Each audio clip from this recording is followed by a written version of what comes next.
Guys, Assalamualaikum, selamat sejahtera and welcome back to my channel. Jadi, pada video kali ni saya akan tunjuk kat korang cara untuk packing ikan untuk kita post ikan tersebut. So, jom. Guys, jadi sebenarnya ikan ni bukanlah ikan yang saya jual Sebenarnya ni ikannya ikan galaksi. Saya dah masukkan S1 dalam air dia sebab kita nak post. Okay, so ikan ni sebenarnya bukan saya punya. Ikan ni kawan saya, dia tak beli pun, dia beli ikan lain dekat seorang seller ni. Tapi tiba-tiba dia dapat ikan ni, dia ingatkan free gift. Rupanya orang tu salah post. Jadi kawan saya minta tolong saya untuk kita postkan balik ikan ni dekat tuan dia yang sebenar. So kita akan packing lah ikan ni. And apa yang penting sekali, air mesti S1 guys Air letak S1 untuk kita masuk dalam plastik. Jadi air ni saya baru tukar semalam. So saya masih akan pakai lah hari ni untuk orang kata post ikan. Nampak? So jom kita packing. Okay guys, jadi bila kita sebut pasal packing ikan, bahan paling penting, paling asas adalah plastik untuk kita bungkus ikan itu sendiri. Jadi saya akan gunakan plastik tarik yang saya beli. Nampak plastik ni boleh ditarik boleh ditarik, boleh dipanjangkan. Jadi supaya kita boleh ikat dengan lebih kemas dan ketat, supaya nak elakkan bocor. So saya akan masukkan air S1 tadi ke dalam plastik ini dan kita akan masukkan ikan tu dalam ni, okey? Okey guys, jadi dengan menggunakan sauk takung ni, saya akan ambil air S1 yang saya sebutkan tadi untuk dimasukkan ke dalam plastik untuk kita post ikan ini. Baik, dari segi kuantiti, korang boleh anggarkan dalam 3 jari sahajalah ketinggian dia. Dia lebih kurang nisbah dia 30-70 dengan oksigen, dengan angin, dengan udara yang ada di dalam tu. Agak-agak lah, so dalam lebih kurang 3 jari saja. Air jangan terlalu banyak tau geng, jangan terlalu tinggi. So kat situ saya tengah mencari sauk untuk kita ambil ikan tu lah. Jadi ini ikan orang, kita kena ambil dengan berhati-hati lah, perlahan. So kita kena masukkan. So sebenarnya ikan ni dia salah hantar lah. So untuk membantu seller tu, saya akan tolong dia post. So kita dah masukkan dia ke dalam plastik. Seterusnya cara untuk ikat.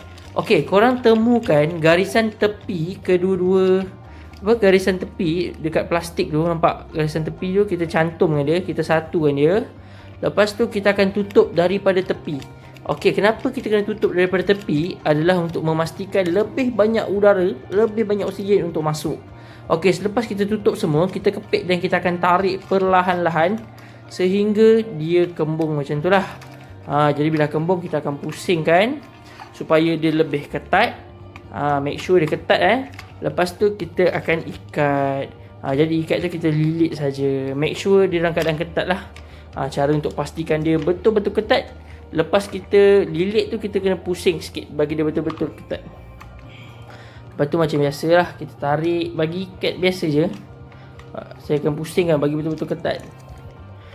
Dengan tarik bulatan tu pun dia akan jadi lebih ketat lah. Ni cara saya. Ni bergantung kepada masing-masing lah, cara masing-masing untuk ikat. Lepas tu kita tarik saja. Jadilah dia. Okay guys, jadi kita dah packing ikan ni agak mampat Jadi inilah yang penting dalam kita nak packing ikan. So korang benda ni memerlukan latihan lah untuk kita packing ikan ni. Mula-mula tu memang susah kita nak bagi ketat, tapi lama-lama nampak dia memang sangat-sangat ketat. Saya dah picit kuat ni nampak. So seterusnya apa yang akan kita buat adalah kita akan double pack plastik ni upside down, terbalikkan dia. So jom kita tengok macam mana. Okay guys, jadi kita akan masukkan sedikit air ke dalam plastik untuk yang double layer tu. Okay, kemudian kita akan regangkan plastik tu. Kita akan tarik dia betul-betul supaya senang kita nak masukkan plastik yang telah kita ikat. Sebab saya pakai jenis yang sama. Jadi yang kita dah ikat tu kan dia kembung kan, dia besar. So kita kena tarik sikit untuk regangkan dia. Jadi bila kita dah regangkan tu, nampak ni plastik yang tadi tu, kita kena terbalikkan dia. Cara masukkan kena terbalik. Supaya dia tak ada ekor yang boleh terkepit. Ni untuk elakkan ekor koyak tau guys. So korang kena terbalikkan. So korang masukkan, kebiasaannya akan ada gelembung dekat bawah tu, nampak? Ada gelembung kan. Korang tutup atas, picit saja. Lepas tu korang kena tolak dia sampai paling hujung. Make sure betul-betul turun sampai ke bawah. Nampak? Kena betul-betul tegang ke bawah. Kepit macam tu. Rasa sama ada padat ataupun tidak. Lepas tu kita akan ikat saja seperti biasa. Ikat, make sure betul-betul ketat lah guys. Nampak? Ikat seperti biasa lah. Tapi dia tak perlu ketat sangat macam yang mula-mula tadi. Tapi tak jadi masalah pun kalau kita nak buat betul-betul ketat. Nampak muka saya, aduh sakit. Macam tu saja untuk double packing. So double packing ni ada dua fungsi lah. Satu untuk elakkan dia bocor. Satu lagi untuk elakkan ekor ikan koyak tu guys. Untuk elakkan dia terkepit dekat bucu belah bawah plastik. Okay guys, selepas kita dah double pack, dia dah akan jadi padat sangat macam ni. So apa yang perlu untuk kita buat seterusnya adalah kita kena sediakan kertas basah. Jadi kertas basah ni untuk kita memastikan ikan ni sentiasa dalam keadaan lembap dan sejuk. Sebab kebiasaannya kalau kita post ikan ni dia akan mati dengan suhu atau orang kata cuaca yang panas. Jadi kita kena pastikan ikan ni sentiasa sejuk. So jom kita dapatkan kertas basah. Okay guys, seterusnya untuk kertas basah, saya akan lilitkan dekat plastik tu. Okay, ni untuk maintain dia punya suhu supaya sentiasa lembap dan tak panas lah. Okay, jadi kebiasaannya lepas saya gunakan kertas basah, lepas kita lilit macam tu saja, saya akan letakkan bahan tambahan iaitu plastik, plastik kuih tu. Okay, ni sebab saya packing dalam kotak. Jadi bila saya tak tutup kertas tu, kemungkinan kotak tu boleh basah. Jadi kotak tu jadi lembik. Sebab itulah saya kena masukkan dalam plastik macam ni. Okay, jadi selepas korang masukkan dalam plastik, ni secara optional je lah. Korang nak ikat dengan getah pun boleh. Tambahan. Kita nak elak, andai kata plastik tu bocor juga kan. Tak adalah ikannya terlepas daripada kotak kan. Asalkan ada air bertakung dalam plastik tu. Ni sebagai orang kata precaution. Macam ni saja. Ikat saja. So jom kita pergi ke step seterusnya. Okay guys, kita takkan bungkus macam ni saja Jadi step seterusnya adalah korang nampak ni, kita nak pergi ambil daun pisang untuk kita bagi dia betul-betul dalam keadaan yang apa orang kata tu, tak panas lah. Jadi daun pisang ni pun satu bahan yang penting. Jadi nampak tu banyak pokok pisang tepi tu. Jadi saya akan ambil. So kita dah dapatkan daun pisang muda. So apa yang akan kita buat dengan daun pisang ni adalah kita akan letak dekat dalam kotak lah untuk elakkan ikan ni jadi senang panas.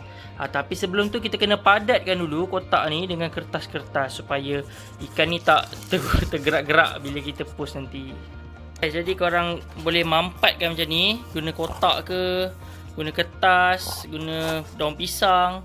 And jangan lupa lah kita letak stiker sekali. Okay, so bila dah mampat macam ni, bila kita goyang-goyangkan dia tak bergerak, ikan tu tak bergerak-gerak, kita dah tutup dengan daun pisang muda. So kita dah boleh tutup dah. Tutup. Okay, so kita dah boleh selotip. Tapi selotip saya tak beli lagi. Kejap lagi kawan saya yang bagi saya ikan ni akan bawa saya pergi post lah. So kita akan packing dalam kereta saja. Macam ni saja nampak dia tak bergoyang. So mudah. Okay, jadi kepada korang yang tak pernah untuk post ikan, korang boleh cubalah kaedah saya ni. InsyaAllah selamat. Tetapi dia memerlukan proses pembelajaran. Makin lama makin pandai lah insyaAllah. Jadi kalau korang ada modal yang lebih ataupun korang boleh charge harga post lebih, kalau korang nak ikan korang lebih selamat dengan korang beli gabus, dengan menggunakan gabus. Sebab itu lagi tahan haba, maksudnya dalam tak panas lah. Jadi kebarangkalian ikan untuk mati tu adalah rendah. So inilah kaedah saya post. Buat masa ni sepanjang saya post memang saya gunakan kotak sajalah. And Alhamdulillah boleh kata peratusan mati tu agak rendah juga sebenarnya. Sebab saya mungkin disebabkan double packing, kertas basah dan juga daun pisang. Jadi korang boleh gunakan kaedah ni kalau korang first time nak post ikan, ataupun kalau selama ni korang pernah post ikan tapi kebanyakannya mati, korang boleh cubalah kaedah saya ni, insyaAllah menjadi. Guys, so sekarang ni kawan saya dia nak pergi beli dulu selotip, nak packing ikan lah, nak balut kotak dia. So kebanyakannya untuk keselamatan lah kan, kita nak post ikan ni, kotak memang kita kena balut lah. Bagi dia, orang kata kalau macam terkena hujan ke apa kan, tak adalah kotak tu hancur. So kalau dah pakai gabus, korang just seal saja, just lekatkan penutup dia saja bagi dia tak terbuka. So macam tu sajalah untuk post. So lepas siap balut, kita akan pergi post. Guys, ini dia contoh Korea yang boleh kita pakai untuk post ikan. Jadi dekat belakang ni kita dah siap packing dah. Nampak tu kotak tu saya dah balutkan. So kawan saya ni akan pergi postkan lah ikannya. Alhamdulillah, keesokan harinya ikan dah sampai. Okay guys, jadi sampai sini saja video pada kali ni. Saya harap kepada korang yang baru saja mula untuk meniaga ikan laga, korang dapat keyakinan untuk post ikan. Tak kisahlah Semenanjung ke, Sabah Sarawak ke, InsyaAllah dengan kaedah yang betul, ikan kita boleh sampai dengan hidup dan selamatlah. Jadi don't forget to like, share and subscribe my channel. InsyaAllah kita jumpa pada video akan datang. Assalamualaikum. Bye. See you next video. Yang tengok video saya sampai habis, saya ada satu pantun untuk korang. Cuaca panas, minum selasih. Korang, terima kasih. Jumpa lagi pada video akan datang. Assalamualaikum.